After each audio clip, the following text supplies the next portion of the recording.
İran hazırda da Hörmüz boğazı ilə bağlı növbəti gəmilərin keçidi ilə bağlı qanun hazırlayır və buna bağlı bir xəbərimiz olacaq və qanun nə şəkil olacaq? 28 aprel tarixidir, xəbərimiz isə belədir. İran rəsmiləri Hörmüz boğazından keçid qaydalarını tənzimləyən yeni qanun layihəsi üzərində işləyirlər və bu barədə ölkə parlamentinin Milli Təhlükəsizlik və Xarici Siyasət Komitəsinin üzvü Əlayəddin Borucerdi məlumat verib. Yeni sənədə əsasən İslam İnqilabı Keşikçiləri Korpusunun, yəni Sepahın hərbi dəniz qüvvələrinin icazəsi olmadan heç bir gəminin boğazdan keçməsinə icazə verilməyəcək.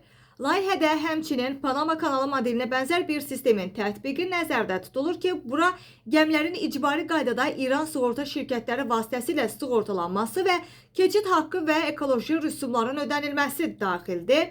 Qeyd eləyək ki, hesablaşmaların həyata keçirilməsi üçün artıq xüsusi maliyyə strukturu yaradılıb və real, yuan, dollar eləcə də avro hesabları açılıb.